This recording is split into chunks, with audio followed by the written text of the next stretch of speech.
Listen carefully to what I'm about to tell you, because this truth might be the most important thing you hear today. Your soul already knows the way. It knows exactly where you need to go, what you need to become, and how to get there. But here's what happens to most people. They spend their entire lives drowning out this inner voice with noise. They chase what others tell them to chase. They fear what society tells them to fear. They believe the limitations that were handed down to them like old furniture nobody really wants, but everybody keeps moving from house to house. And meanwhile, deep inside, there's this brilliant, infinite intelligence trying desperately to guide them home. I want you to imagine something with me right now. Imagine you're standing at a crossroads. One path is crowded with people, all walking in the same direction, heads down, following the person in front of them. Nobody knows where they're going, but they keep walking because everyone else is walking. That's the path of the conditioned mind, the programmed life, the existence built on borrowed beliefs. The other path? It's quieter. There are fewer footprints, but there's something glowing softly at your chest, like a compass made of light, pointing down this road. That's your soul. That's your inner wisdom. That's the part of you that's connected to infinite intelligence, the creative power of the universe, the source of all life. Most people ignore that compass their entire lives.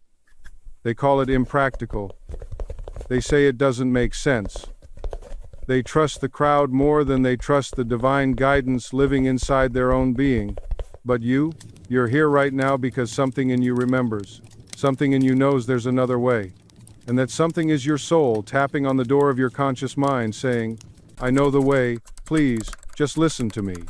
I've spent decades studying the power of the subconscious mind, and I can tell you this with absolute certainty: your soul speaks to you constantly, through feelings, through intuitions, through those quiet moments when you just know something without knowing how you know it. Your job isn't to force life to happen. Your job is to listen and to trust what you hear. Today, I'm going to show you how to hear that voice clearly again, how to distinguish it from fear and doubt, and how to follow it into the life you were truly meant to live. Let me tell you something you already know. Deep down, there's a part of you that's never been confused. Not once. Not ever. Even when your mind was spinning, when everyone around you was offering conflicting advice, when the world seemed like nothing but noise and chaos, there was still that quiet place inside you that knew the truth. I've seen this play out over and over again. A woman comes to me torn between two job offers.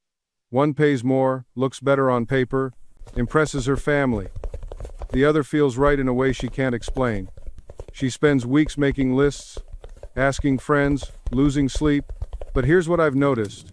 When she talks about the first job, her words are logical, rehearsed. When she mentions the second, something shifts in her voice. Her shoulders relax. She breathes differently. Her inner voice has already decided. Her mind just hasn't caught up yet. This is the tragedy of modern life. We've been trained to ignore the most sophisticated guidance system we'll ever have. We're taught that real wisdom comes from outside, from experts, from data, from what worked for someone else. And yes, information has its place. But information without intuition is like having a map without knowing where you want to go. Your inner voice doesn't speak in the language of spreadsheets and pros and cons lists. It speaks in feelings, in sudden knowing, in what some call gut instinct. It's that sense of expansion when something's right, that subtle contraction when something's off. Most people dismiss these signals as irrational. They're not irrational, they're pre-rational. They're your subconscious mind processing millions of data points your conscious mind could never analyze. Think about the last time you ignored that inner whisper. Maybe you took a relationship further than you should have, even though something felt wrong from the start. Maybe you stayed in a situation longer than necessary because leaving didn't make logical sense yet. What happened? Eventually, life proved your intuition right, didn't it? But by then you'd wasted months or years going against what you knew all along. This is the pattern most people live in. They rationalize, they debate with themselves, they seek permission from people who don't have what they want, and all the while, their subconscious mind is whispering the truth. But they've learned not to trust it. Here's what I want you to understand. Your subconscious mind doesn't argue. It doesn't present a case. It speaks once quietly, and then it waits. If you ignore it, it will speak again later. But each time you override that inner knowing with logic that serves your fear, you weaken the connection. You train yourself to distrust the very intelligence that's trying to guide you toward your highest good. Let me tell you about a woman who came to one of my seminars years ago. She had been in a relationship for 5 years. Everyone told her he was a good man, stable job, nice family, checked all the boxes. But she told me, "Joseph, I feel nothing. No excitement, no peace, just numbness." I asked her, "What does your inner voice say?" She looked down. "It's been telling me to leave for 2 years. But that doesn't make sense. He hasn't done anything wrong. Do you see the trap?" She was waiting for logic to justify what her subconscious already knew. 6 months after that conversation, she finally ended it. And you know what she told me? "I feel like I've been holding my breath for years, and I can finally exhale." That's what ignoring your intuition does. It suffocates you slowly. So slowly that you don't even realize you've stopped breathing freely. Now, I'm not saying you should be reckless. I'm not telling you to quit your job tomorrow because you had a feeling. What I'm saying is this: when your subconscious speaks consistently, when that inner knowing doesn't waver even when circumstances try to talk you out of it, that's not a whim, that's wisdom. That's your deeper mind, which has access to information your conscious mind cannot see, trying to steer you toward your true path. And here's what happens when you ignore that voice, when you let logic override intuition, when you let fear masquerade as practicality. You end up living someone else's version of a good life. You end up in careers that look impressive on paper but drain you spiritually. You end up in relationships that make sense to everyone except your heart. I've seen this pattern too many times. Someone walks away from their calling because their family said it was irresponsible. Someone stays in a soul-crushing job because it offers security. Someone marries the right person instead of the one who makes their spirit come alive. And years later they sit across from me, successful by every external measure, and they ask, "Why do I feel so empty?" The answer is always the same. They abandoned their inner guide. They stopped listening to the one voice that actually knows them. Now, I'm not saying every impulse you have is divine guidance. There's a difference between intuition and fear-based reaction. There's a difference between your subconscious wisdom and your conscious mind throwing a tantrum. The key is in the consistency and the feeling tone. Your subconscious doesn't nag. It doesn't create anxiety. When your deeper mind speaks, it comes with a sense of rightness, even if it also comes with uncertainty about the how. Fear-based thinking, on the other hand, creates urgency, panic, and usually involves running away from something rather than moving towards something. Let me give you a practical example. Say you're in a job you hate. One voice says, "Quit immediately. Get out. This is killing you." That's fear. That's reaction. That's your conscious mind in panic mode. But your subconscious might whisper something different. It might say, "This isn't your path. Start exploring what calls to you. Begin making plans. Trust that the way will unfold." Notice the difference? One creates chaos. The other creates purposeful movement. Your inner voice doesn't demand impulsive action. It invites aligned action. It calls you forward, not away. It expands your vision rather than contracting it in fear. And here's something crucial that most people miss. Your subconscious mind is always working on solutions, even when your conscious mind has given up. It's processing information while you sleep. It's connecting dots you didn't even know existed. It's preparing pathways before you're ready to walk them. And this is where most people give up. They declare their desire once, maybe twice, and when nothing shows up by Thursday, they decide the universe isn't listening. They say affirmations don't work. They claim they're just not lucky. But here's what they're missing. Your subconscious doesn't speak English. It doesn't understand "I want" or "I need" or "someday." It only understands images, feelings, and repetition. Think about learning to drive. The first time you sat behind the wheel, you had to consciously think about every single action.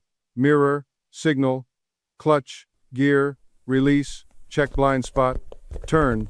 Your conscious mind was exhausted after 10 minutes. But now, you drive while thinking about groceries, replaying conversations, planning dinner. Your hands, feet, and eyes coordinate in perfect symphony without a single conscious thought. That's your subconscious running a program it accepted through repetition. Your desires work the same way. When you repeatedly impress an idea upon your subconscious through feeling and visualization, it becomes automatic. It becomes law. It starts orchestrating circumstances, drawing people, creating coincidences that aren't coincidences at all. You meet someone who knows someone who's looking for exactly what you offer. You stumble across an article that contains the missing piece. You get an inexplicable urge to take a different route home and end up in the right place at the right time. People call this luck. People call this fate. People call this serendipity. I call it your subconscious mind fulfilling the blueprint you gave it. But here's the catch, and listen carefully, because this is where people sabotage themselves without realizing it. Your subconscious accepts the feeling, not the words. You can say I am wealthy 1,000 times while feeling broke, anxious, and desperate. And you know what your subconscious receives? Broke, anxious, desperate. It doesn't hear your words, it registers your emotional state. This is why affirmations fail for most people. They're trying to convince themselves of something they don't believe. And that contradiction? That's another impression. That's another instruction. You see, your subconscious is always listening. It doesn't take breaks. It doesn't clock out for the night. Every single thought, every fleeting emotion, every casual statement you make about yourself, it's recording all of it. And here's what most people never realize. The subconscious doesn't care about your intentions. It doesn't analyze whether you're being sarcastic or serious. It just accepts. It just absorbs. So when you say, I want to be wealthy, but then you look at your bank account and feel that sinking sensation in your stomach, your subconscious isn't confused about which signal to follow. The feeling always wins. The emotion is the language your subconscious understands most fluently. This is why affirmations fail for so many people. They stand in front of the mirror, repeating words they don't believe, feeling foolish, wondering why nothing changes. And the answer is simple. You can't lie to your subconscious mind. You can lie to your friends, to your family, even to yourself consciously. But your subconscious? It knows the truth. It feels the truth. Think about someone who says they want love but flinches at intimacy. Someone who claims they desire success but sabotages every opportunity that comes their way. These aren't character flaws.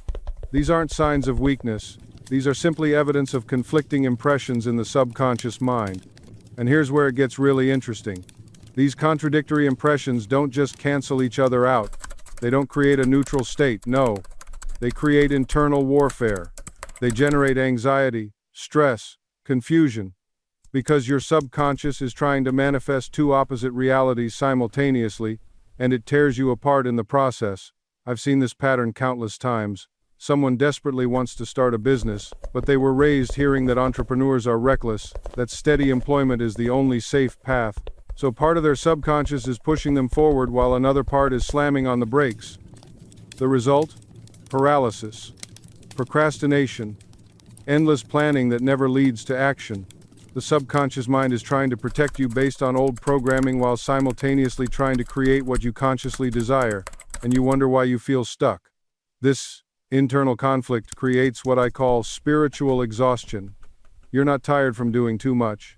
You're tired from the constant battle happening beneath your awareness. It's like trying to drive with one foot on the gas and the other on the brake. The engine is roaring, fuel is burning, but you're going nowhere. And here's what makes this particularly insidious. You can't solve an internal conflict with external solutions. You can't fix a subconscious contradiction by working harder, trying more strategies, or consuming more content. That's why people accumulate courses they never complete, books they never finish, and advice they never implement. The subconscious doesn't respond to logic or willpower, it responds to belief. And right now, your subconscious believes something entirely different than what you're consciously claiming you want. Until you address that fundamental misalignment, you're shadowboxing with yourself. Let me give you a concrete example. Someone says they want financial abundance.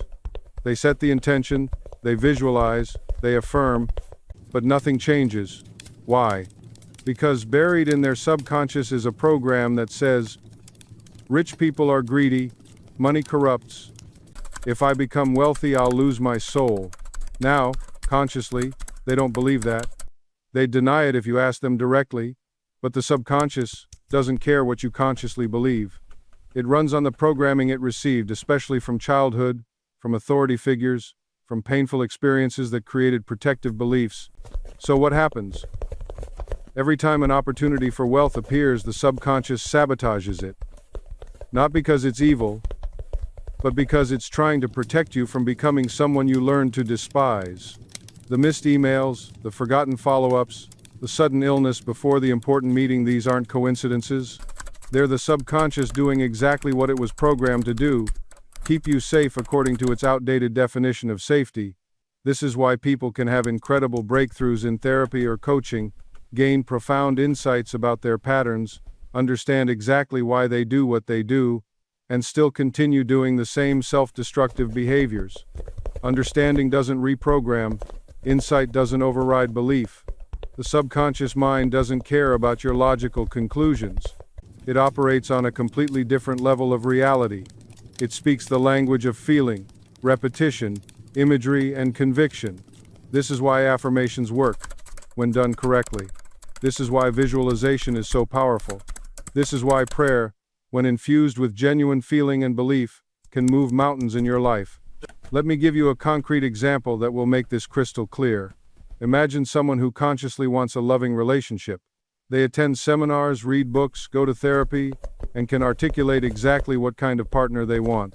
They understand their attachment style, they know their childhood wounds, they've done the inner work intellectually, but every single time they meet someone who's actually good for them, someone stable and kind and available, they feel nothing.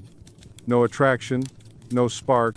Meanwhile, they feel intensely drawn to people who are emotionally unavailable, dismissive, or chaotic. Why? Because their subconscious mind has a different program running.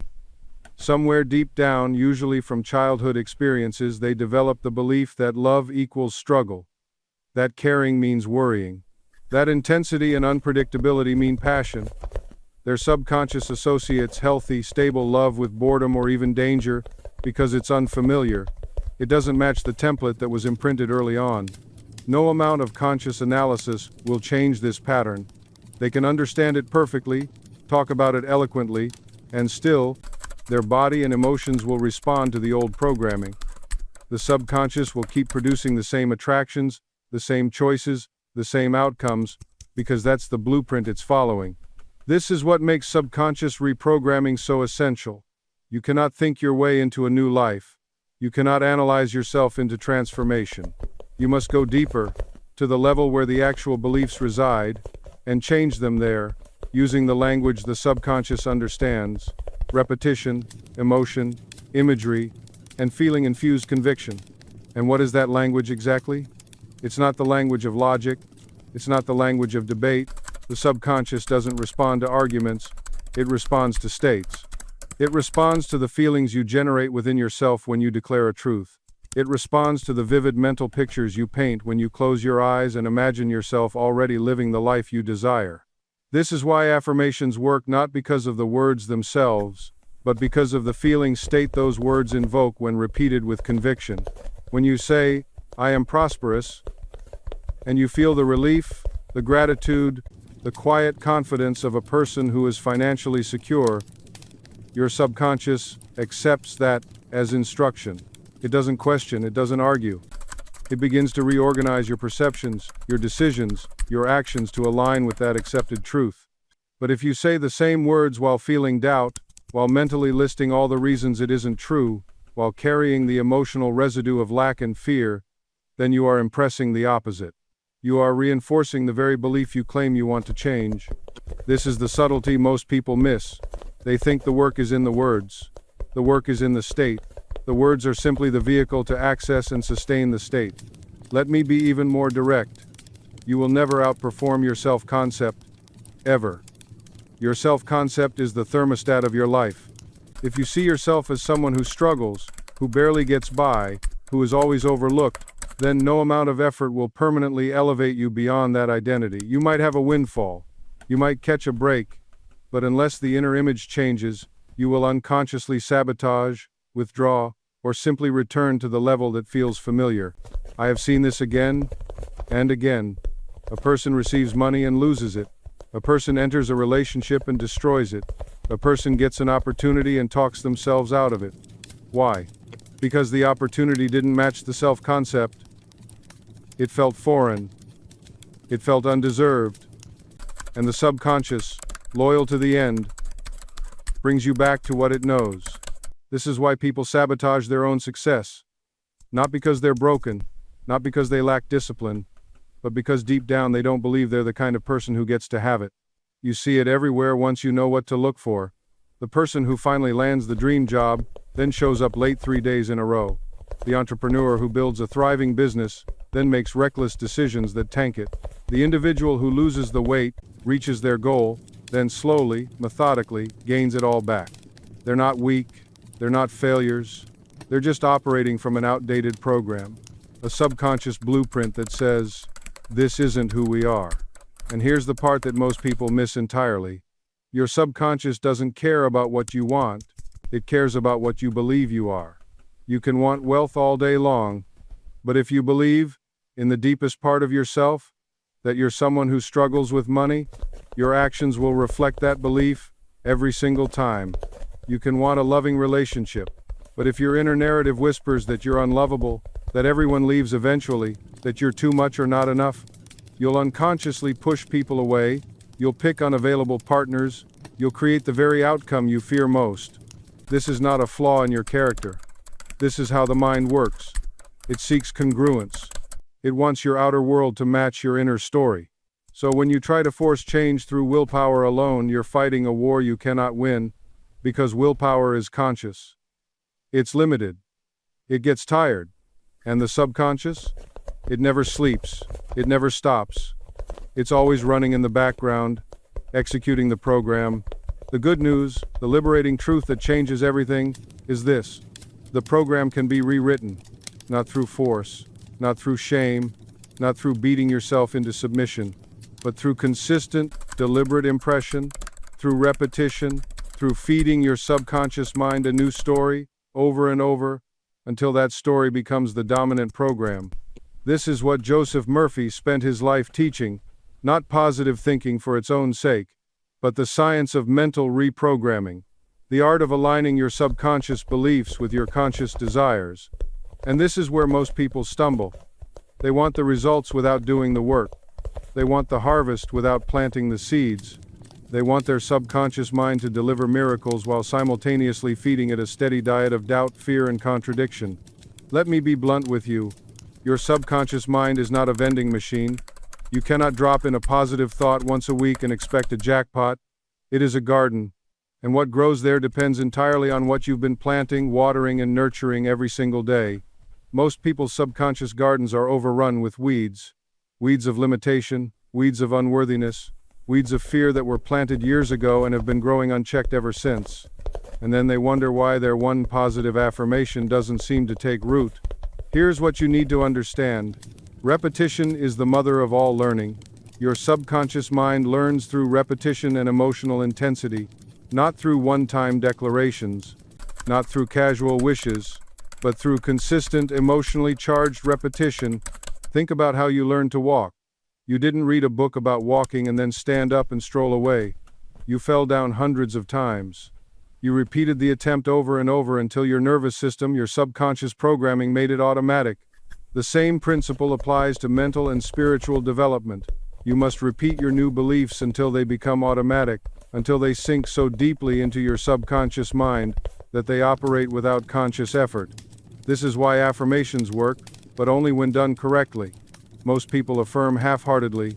They say the words while their mind screams objections. They speak abundance while feeling poverty. They declare confidence while trembling with fear. That's not affirmation, that's confusion, and confusion creates exactly what you'd expect, more confusion. True affirmation requires feeling. It requires conviction. It requires you to enter into the spirit of what you're declaring. You must feel wealthy as you affirm wealth. You must feel healthy as you declare health. You must embody the state you wish to experience. Because your subconscious mind doesn't respond to empty words, it responds to the feeling behind the words, the emotion, the conviction, the faith. This is why dry, mechanical repetition fails. This is why people sit in meditation, rattling off affirmations like grocery lists, and wonder why nothing changes. They're missing the lifeblood of manifestation. Your subconscious doesn't respond to words alone. It responds to meaning soaked in emotion. It responds to the conviction that what you're declaring is already yours. Think of it this way. Imagine two people planting seeds in identical soil. One person drops the seed in carelessly, mutters a few words, and walks away skeptical. The other person plants with reverence, waters it with faith, tends it with expectation, visualizes the harvest already here. Which garden thrives? Your subconscious mind is that garden, and feeling is the water, the sunlight, the very atmosphere in which your mental seeds either flourish or wither. Now here's something most people completely miss. Feeling isn't something you wait for. It's something you generate deliberately. You don't sit around hoping you'll feel abundant someday. You cultivate the feeling of abundance right now, regardless of your present circumstances. This is mastery. You close your eyes and ask yourself, how would I feel if this were already true? If my desire were already manifest? What emotion would I be experiencing right now? And then you inhabit that emotion. You wear it like a garment. You breathe it into every cell of your being. If you're affirming prosperity, you don't just say the words. You feel the relief, the freedom, the security that prosperity brings. You feel the gratitude for bills paid effortlessly. You feel the joy of abundance flowing into your life from expected and unexpected channels. If you're affirming health, you don't just repeat, I am healthy. You feel vitality coursing through your body. You feel energy, lightness, wholeness. You feel grateful for your strong, perfect, radiant health. The feeling comes first. The manifestation follows. This is the secret behind every so-called miracle you've ever witnessed. Behind every spontaneous healing, every unexpected windfall, every door that opened when all seemed lost, there was someone who felt their desire as already fulfilled. Your subconscious mind doesn't understand the difference between a real experience and one vividly imagined with feeling. This is not philosophy. This is neuroscience meeting ancient wisdom. When you imagine with emotional intensity, your brain fires the same neural pathways it would if the experience were physically happening right now. Athletes have proven this repeatedly. A basketball player who mentally rehearses free throws, feeling the ball in his hands, seeing it arc through the air, hearing the swish of the net, his performance improves almost as much as physical practice. Why? Because his subconscious mind accepts the imagined experience as real instruction. You are doing the same thing when you assume the feeling of your wish fulfilled. You're not pretending, you're not lying to yourself. You're instructing your subconscious mind in the language it understands, the language of feeling and acceptance. This is why affirmations without feeling are powerless. You can repeat, I am wealthy 10,000 times, but if you feel poor while saying it, you're impressing poverty upon your subconscious. The words mean nothing. The feeling means everything. I've watched people transform their entire lives once they grasped this single principle. A woman came to me drowning in debt, her business failing, creditors calling daily. I didn't tell her to work harder or network more. I taught her to feel wealthy before the evidence appeared. Every night before sleep, she would lie in bed and feel what it would be like to have financial freedom, not think about it, feel it. The relief, the peace, the lightness in her chest, the confidence in her decisions. She would touch this feeling, hold it, breathe it in until it became real to her consciousness. Within 3 months, everything shifted. A client she'd forgotten about paid an old invoice. An unexpected opportunity arrived through a casual conversation. Her creativity returned, and with it, solutions she couldn't see when she was consumed by anxiety. The money came, but it came because she changed her inner state first. This is the pattern that plays out again and again. Your consciousness is the only power acting in your life. When you try to force outcomes from a state of lack, you create more lack. When you rest in the feeling of abundance, abundance flows to you through unexpected channels. I want you to understand something profound here. Most people think manifestation means controlling circumstances. They think it means making specific things happen in specific ways. But that's not how consciousness works. You cannot control the outer world directly. What you can control is your inner state, and your inner state controls everything. When you change your consciousness, the entire world reorganizes itself to match that new frequency. People who were obstacles become helpers. Doors that were closed swing open. Resources you never knew existed suddenly appear. This isn't magic, it's the natural order of reality responding to the shift in your awareness. Let me give you another example that illustrates this beautifully. A man came to me once, desperate to save his failing business. He had tried everything: new marketing strategies, price cuts, hiring consultants. Nothing worked. Revenue kept declining, and he was months away from bankruptcy. I asked him one question: when you think about your business, what do you feel? He didn't hesitate. Fear. Constant fear. that this will be the month I lose everything.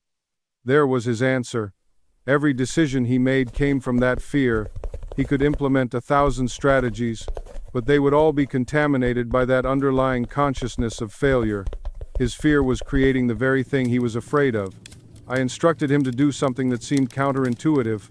Stop trying to save the business through external actions for 1 week.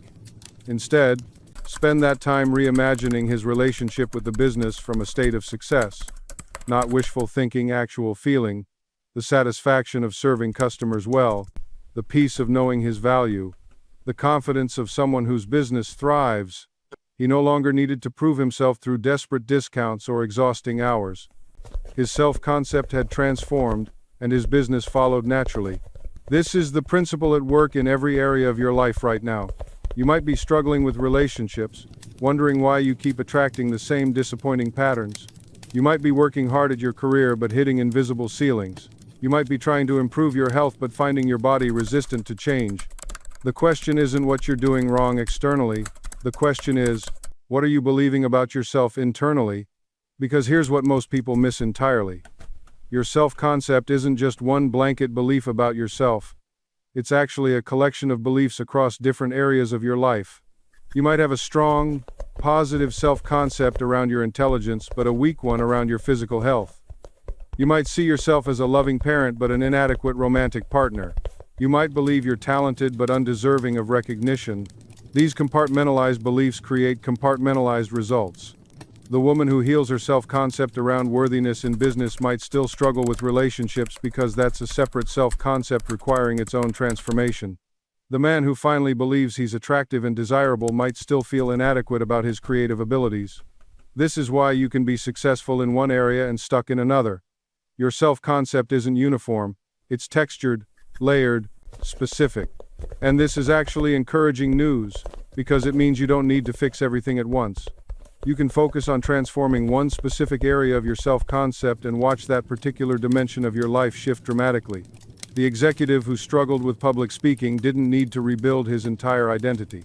He needed to change one specific belief. I am someone who stumbles over words and loses confidence in front of groups. He began imagining himself differently. Every morning, before meetings, he would close his eyes and feel the sensation of speaking clearly, powerfully, naturally. He would picture faces responding with interest and respect. He would hear his own voice, steady and authoritative. He wasn't practicing techniques. He was becoming someone different at the identity level. Within months, the transformation was undeniable. Not because he learned new speaking skills, but because he could no longer be the person who froze in front of audiences. His new self-concept wouldn't allow it. The most remarkable aspect of this entire process is how naturally it unfolds once you truly commit to the new self-concept. You don't have to force yourself to act differently. You don't have to memorize new behaviors or fake confidence until you make it. That's exhausting, and it rarely works long-term. Instead, when your self-concept shifts at the subconscious level, your behaviors automatically align with it. It's effortless. Think about how you perform any skill you've mastered. When you first learned to drive, you had to consciously think about every action. Check the mirror. Press the brake. Turn the wheel. Signal before changing lanes. It required constant mental effort. But once driving became part of your self-concept, once you saw yourself as a driver, all those actions became automatic. You no longer think about them. You just drive. The same principle applies to every aspect of your identity. When you truly see yourself as confident, you naturally stand differently. Your voice carries more authority without you trying to make it do so. When you see yourself as successful, you make decisions from that perspective. You invest differently, you speak differently, you show up differently. Your subconscious mind doesn't distinguish between a deeply accepted belief and reality. This is why visualization works so powerfully when combined with feeling. When you imagine yourself living from your desired self-concept and you feel the reality of it emotionally, your subconscious accepts it as fact. It then reorganizes your entire perception and behavior system to match that fact. I've watched this transformation happen countless times. A woman who saw herself as perpetually unlucky in relationships shifted her self-concept to that of someone deeply worthy of love. She didn't join more dating apps or change her appearance. She simply refused to identify with the old story. Within 6 weeks, the quality of people she attracted changed dramatically. Not because the world changed, but because she was broadcasting a different signal. She was being a different person. This is what people miss when they focus solely on techniques and strategies. They're trying to get different results while maintaining the same self-concept. It's like trying to receive a different radio station without changing the dial. You can adjust the volume, you can move the antenna, but until you change the frequency you're tuned to, you'll keep receiving the same broadcast. This is why people who come into sudden money often lose it. Lottery winners who become millionaires overnight frequently find themselves broke again within a few years. It's not because they're bad with money or unlucky, it's because their self-concept never changed. Deep down, they still see themselves as someone who struggles financially. So their subconscious mind works tirelessly to bring their external reality back into alignment with their internal image. The universe doesn't respond to your wishes. It doesn't respond to your goals written in a journal. It responds to who you believe yourself to be at the deepest level. This is why affirmations fail for so many people. They're standing in front of a mirror saying, "I am wealthy, I am confident, I am loved," while their inner self-concept is screaming the opposite. The affirmation becomes just noise, words without power, because there's no belief behind them. True transformation happens when you stop trying to get something and start becoming someone. When you shift from wanting to be confident to actually seeing yourself as a confident person, when you move from desiring wealth to identifying as someone who naturally attracts abundance, when you transition from hoping for love to knowing yourself as inherently lovable and loved. Let me give you a practical example. Think about someone you know who just seems to glide through life. Opportunities find them, people want to help them, things just work out.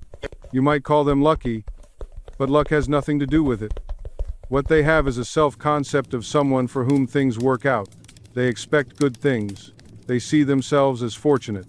And so their reality reflects that back to them consistently.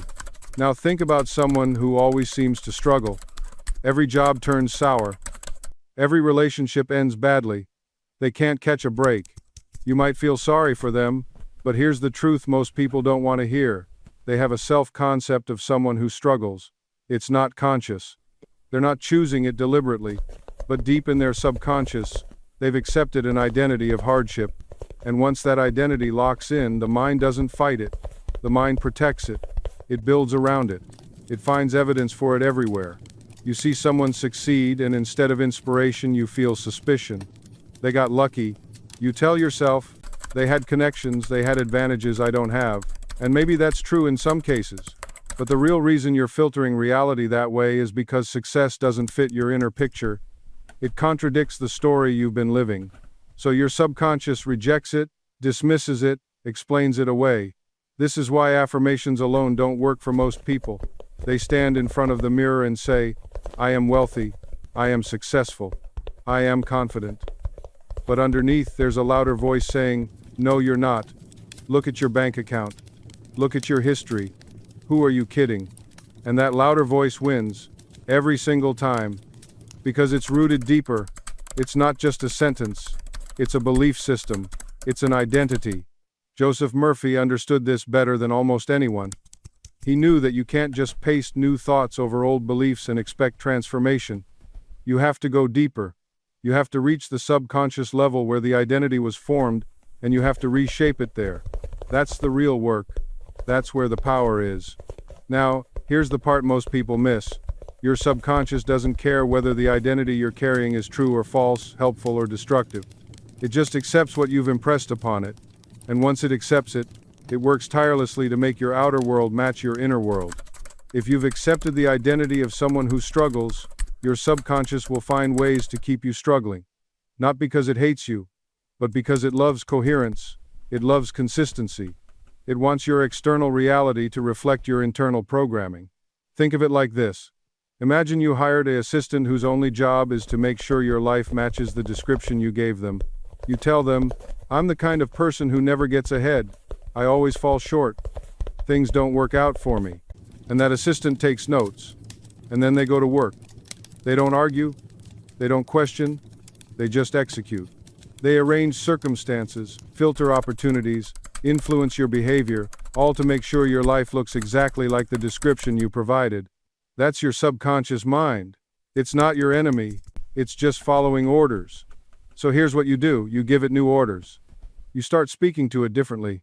You start treating it like the faithful servant it is, not like some rebellious tyrant working against you. And the language you use matters. The subconscious mind doesn't understand sarcasm. It doesn't get jokes. It doesn't know when you're being ironic or self-deprecating. When you say, "I'm so stupid," it hears that as a command. When you say, "I always mess things up," it writes that down as your official instruction manual.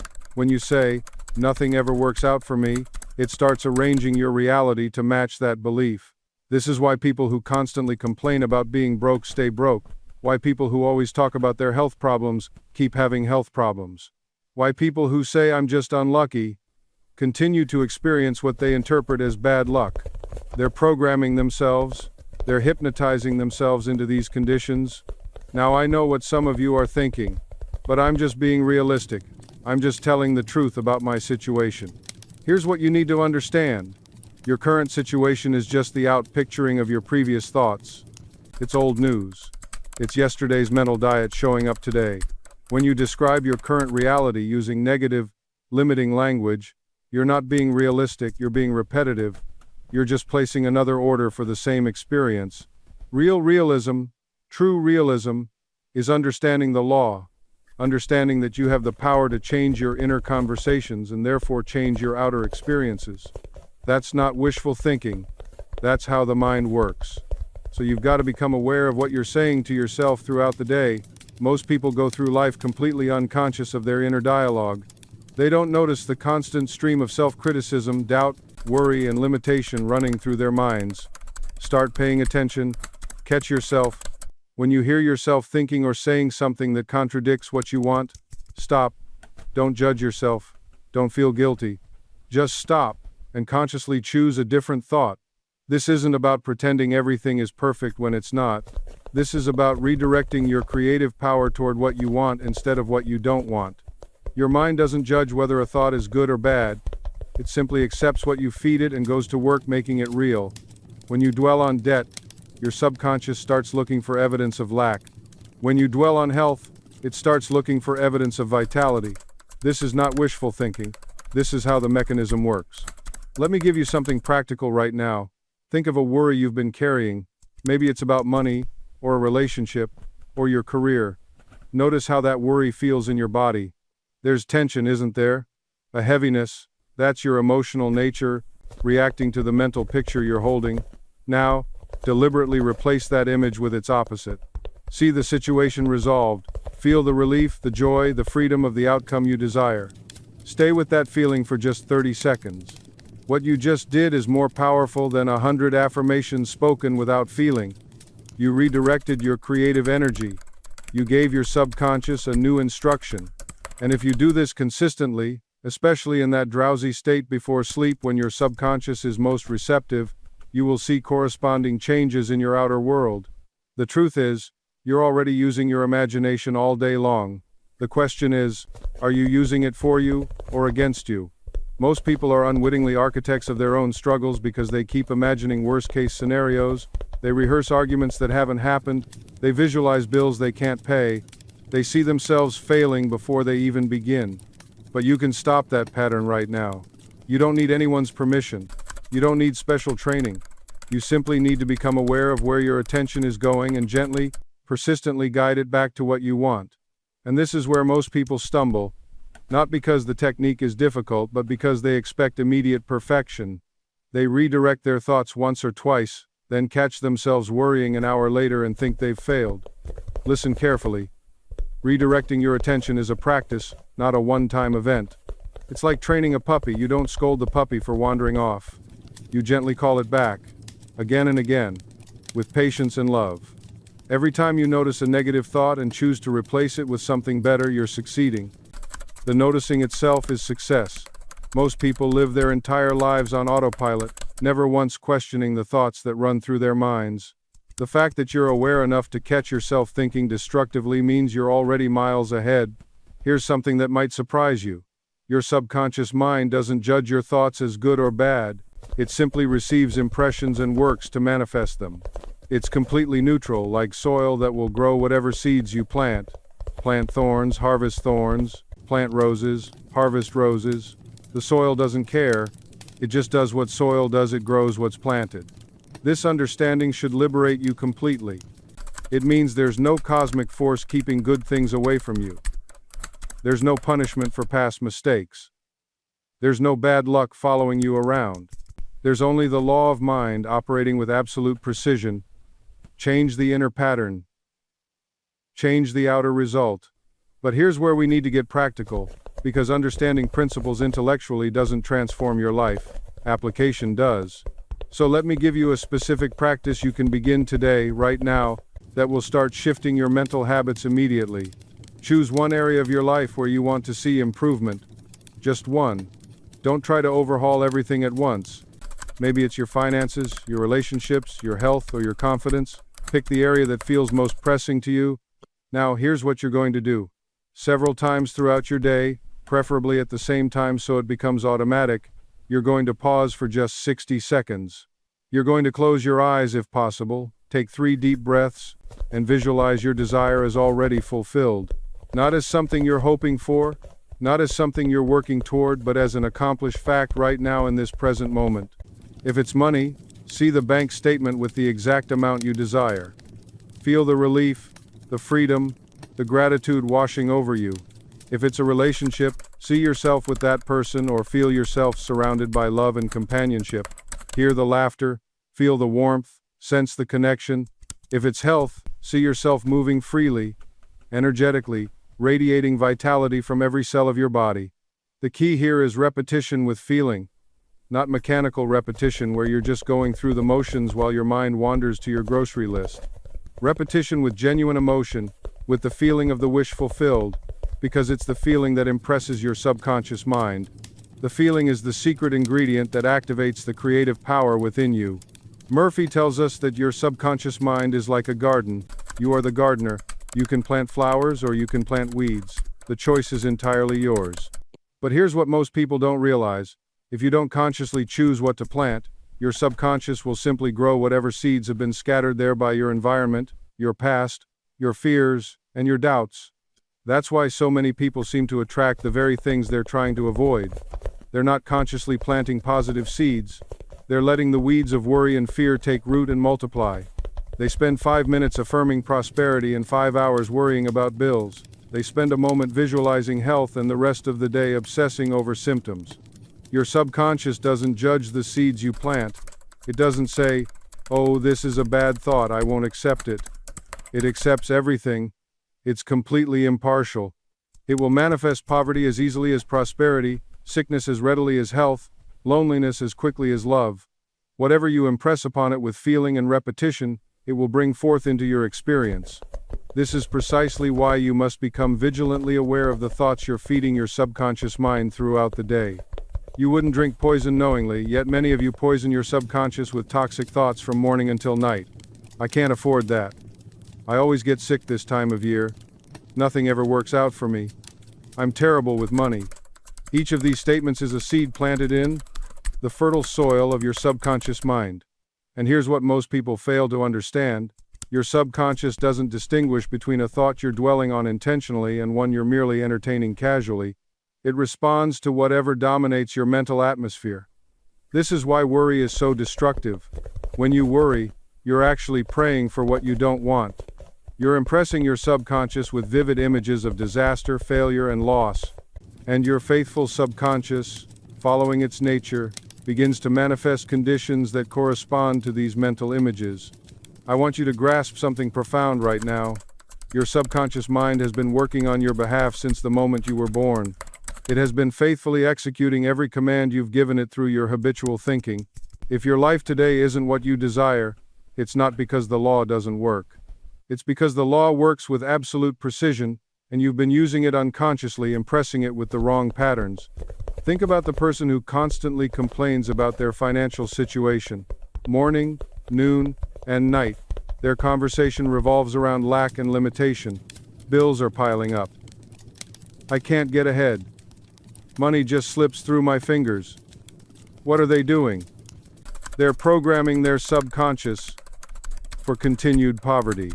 They're building a consciousness of lack, and the subconscious, being the perfect servant, creates circumstances that match this consciousness. And the truly tragic part? They don't even realize they're doing it.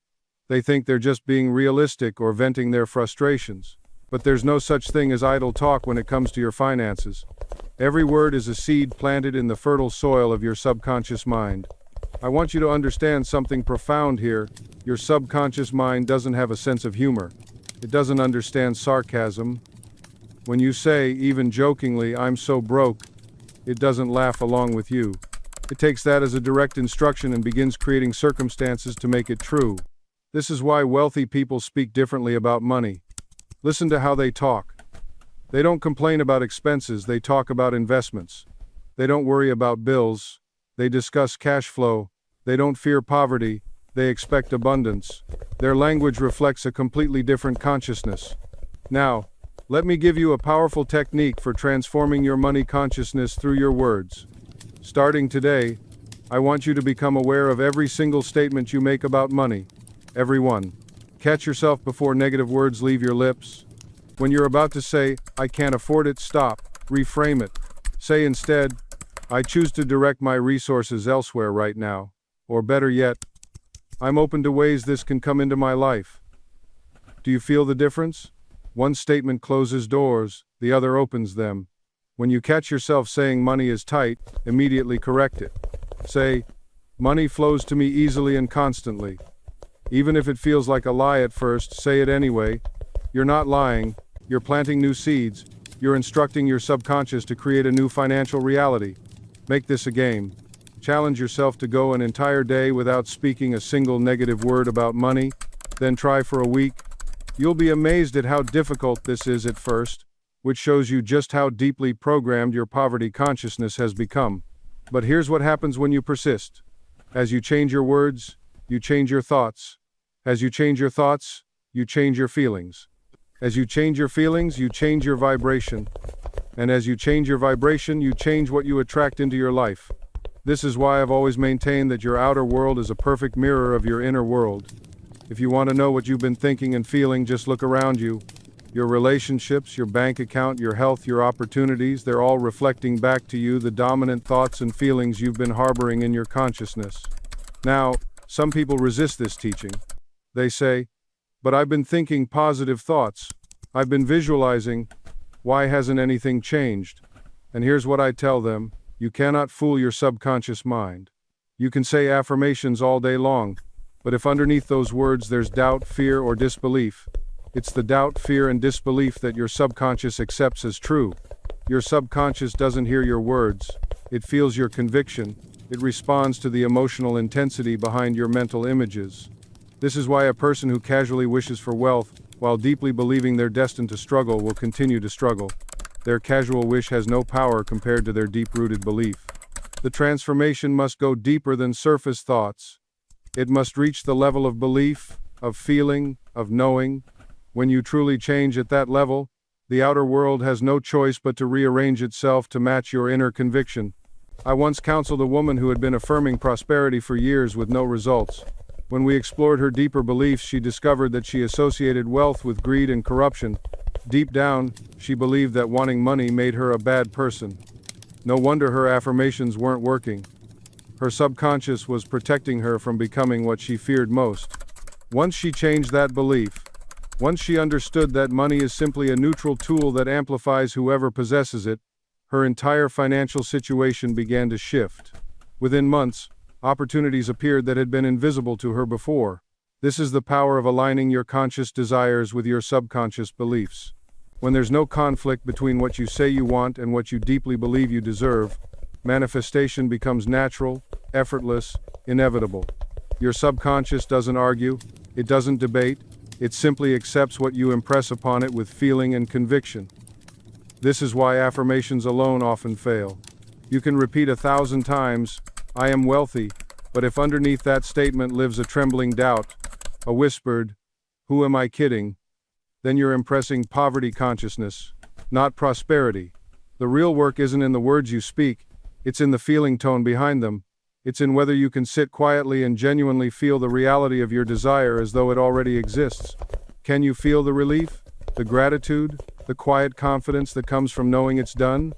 This is what separates those who manifest consistently from those who struggle. The successful ones have learned to inhabit the feeling state of their wish fulfilled. They don't beg. They don't hope anxiously. They assume the feeling of the wish already granted, and they live from that assumption. I remember working with a man who wanted to heal a chronic condition that had plagued him for years. Every doctor told him he'd have to live with it. Every treatment failed, but he understood this principle.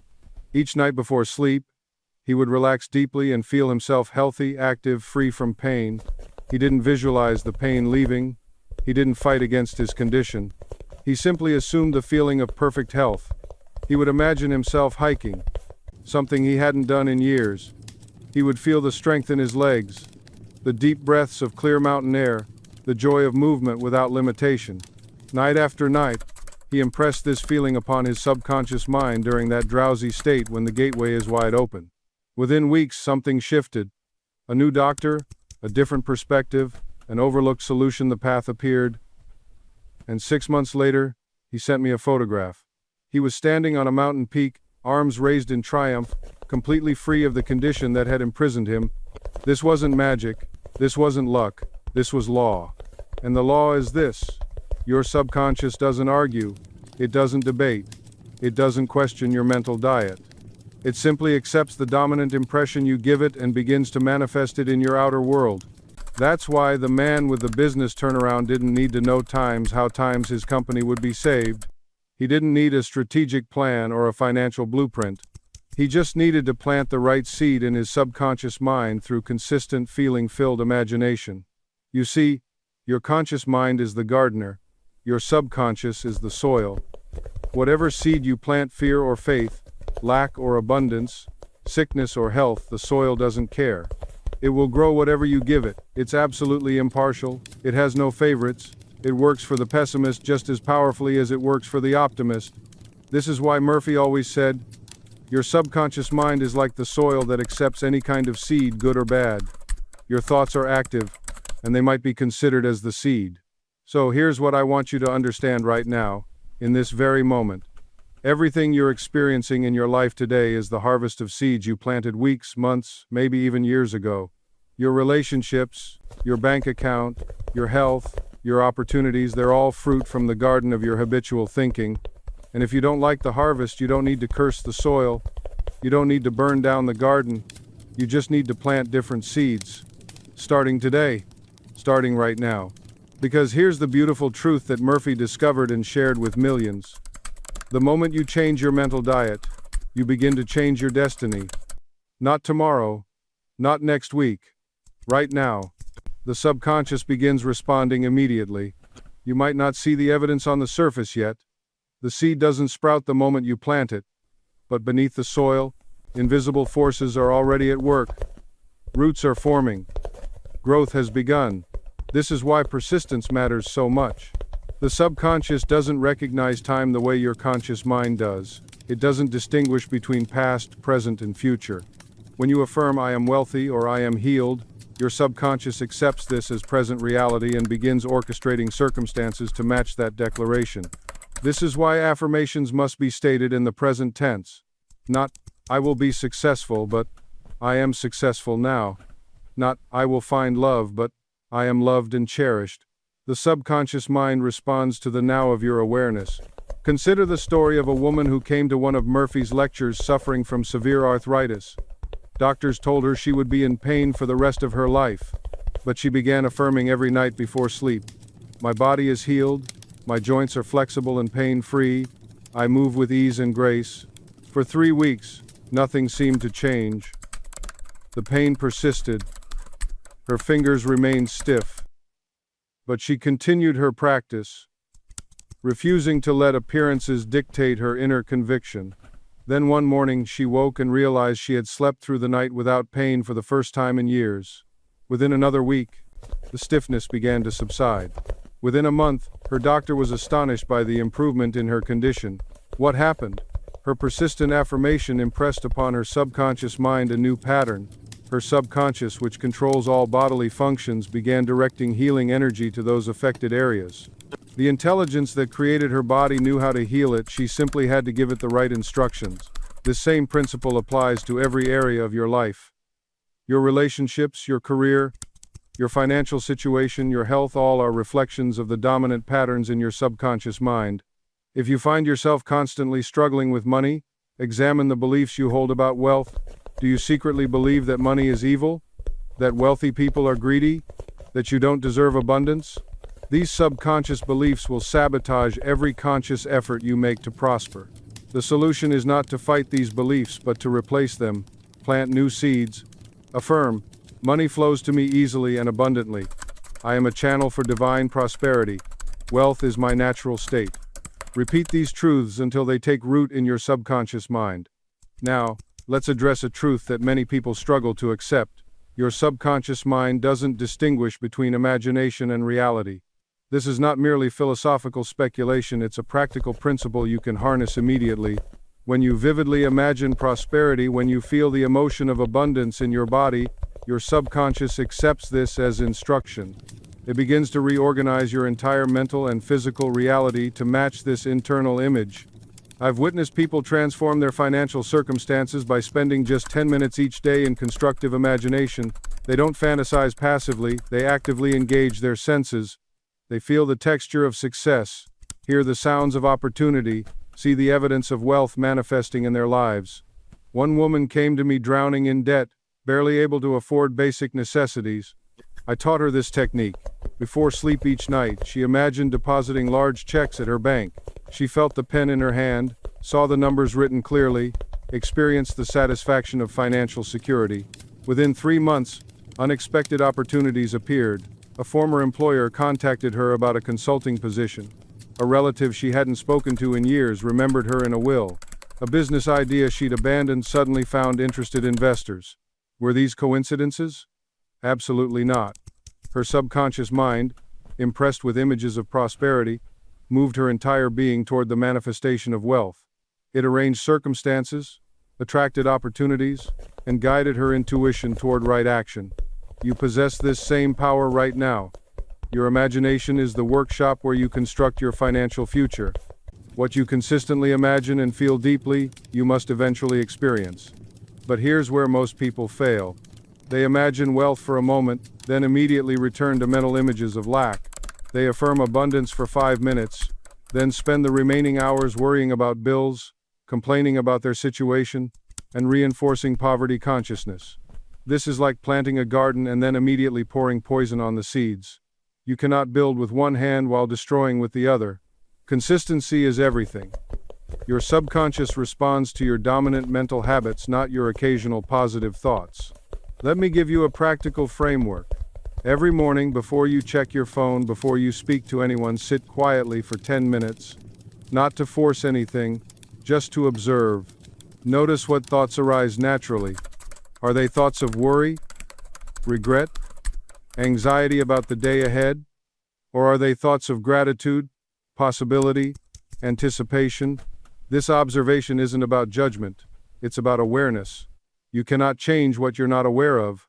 Most people are unconscious of their mental diet. They consume whatever thoughts happen to drift through their minds, like someone eating from a garbage bin without realizing it. Once you become aware, you can begin to choose. And here's where the real work begins. When a negative thought appears, and it will, because you've practiced negativity for years, you don't fight it. You don't wrestle with it, you simply replace it. Not with forced affirmations that feel hollow, but with a truth that resonates with you. If the thought is, I'll never get out of this financial situation, you don't just repeat, I am rich. Your subconscious will reject that as false. Instead, you might say, I am learning to manage money wisely. Opportunities are opening for me. I am growing in financial intelligence. These statements bridge the gap between where you are and where you're going. The subconscious doesn't argue with you.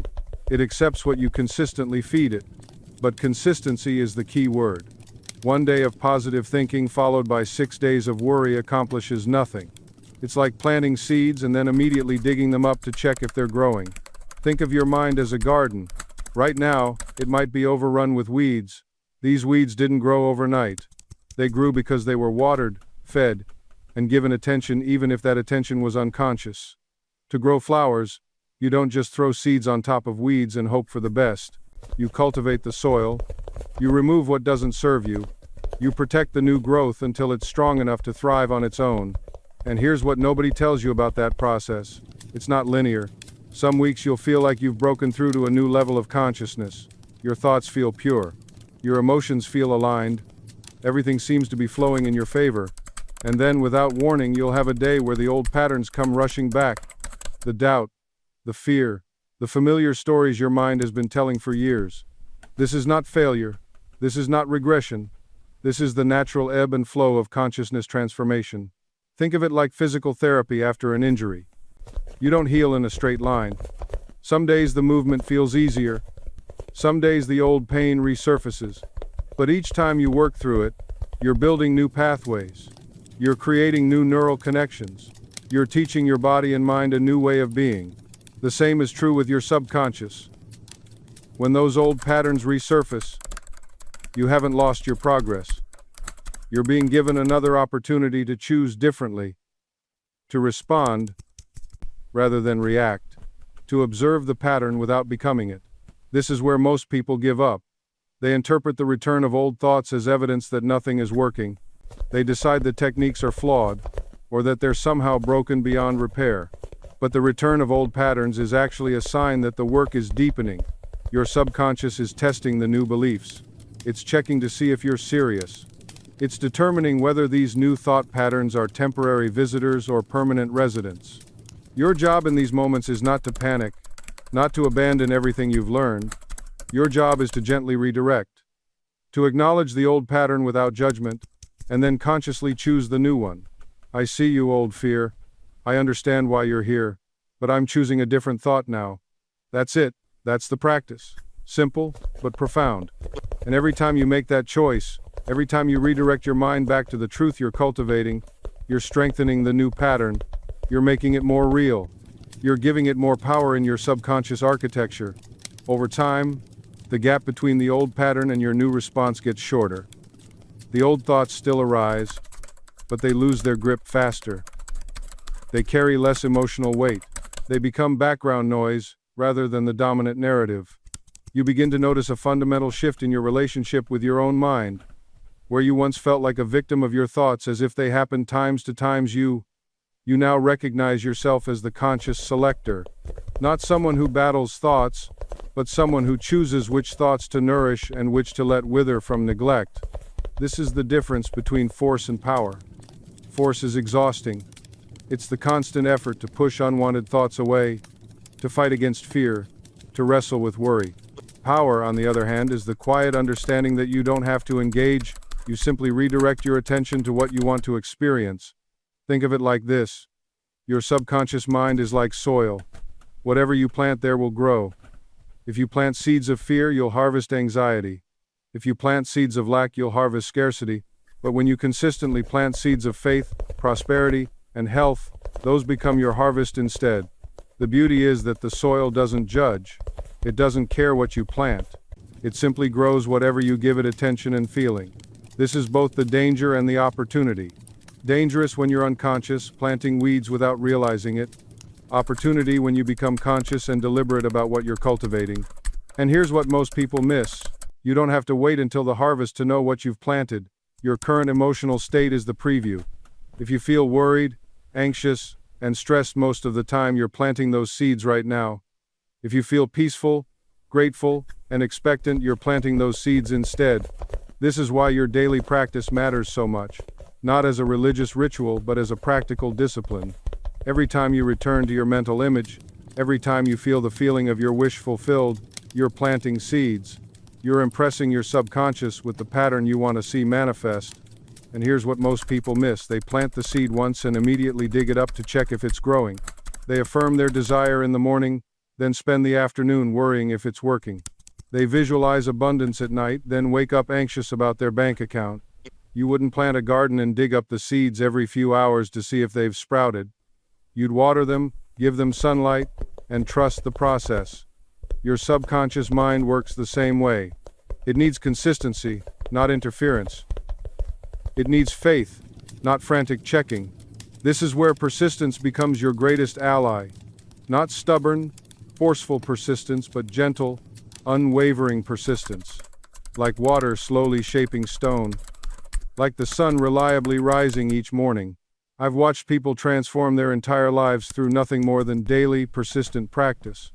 A woman who spent 15 minutes every evening visualizing herself in perfect health, and 6 months later, her chronic condition had vanished. A man who mentally rehearsed confident, successful business meetings, and within a year, his income had tripled. These weren't special people with extraordinary gifts. They were ordinary individuals who understood one profound truth. The subconscious mind responds to repetition and feeling, not force, not desperation, but calm, consistent impression. Think of your subconscious as a faithful servant. It doesn't judge your orders. It doesn't question whether you deserve what you're asking for. It simply accepts what you persistently impress upon it and works tirelessly to bring it into your experience. When you understand this, you stop begging, you stop hoping, you stop wondering if you're worthy, you simply impress, knowing that the law is impersonal and unfailing. Just as gravity doesn't ask if you're good enough before pulling you toward the earth, your subconscious doesn't evaluate your worthiness before manifesting your dominant mental patterns. This realization is liberating. It means your past doesn't determine your future. Your current circumstances don't limit your possibilities. Your education, your background, your previous failures, none of it matters. What matters is what you're impressing on your subconscious right now, in this present moment. Your subconscious doesn't care about your past. It doesn't judge your mistakes or hold your failures against you. It simply accepts what you give it and works tirelessly to bring it into your reality. This is why someone with little formal education can build an empire while someone with multiple degrees struggles to make ends meet. This is why someone who grew up in poverty can create extraordinary wealth, while someone born into privilege can lose everything. The difference isn't in their circumstances. The difference is in what they're habitually thinking and feeling. The difference is in what they're impressing on their subconscious mind. I've watched this principle work in the most unlikely situations.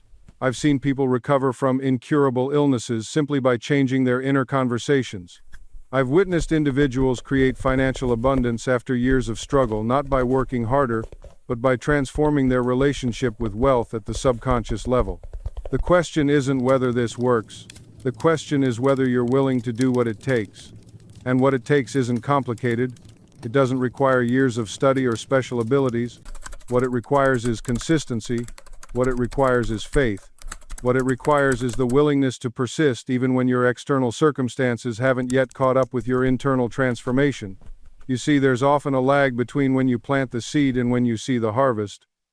During this waiting period, most people give up. They look at their unchanged circumstances and say, "See, it doesn't work for me." But the farmer doesn't dig up his seeds to check if they're growing.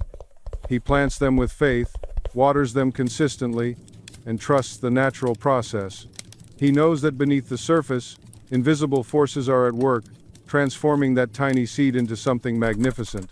Your subconscious mind works the same way. When you plant an idea through repetition and feeling, it begins working immediately. But the results might not show up overnight. The manifestation might take days, weeks, or even months.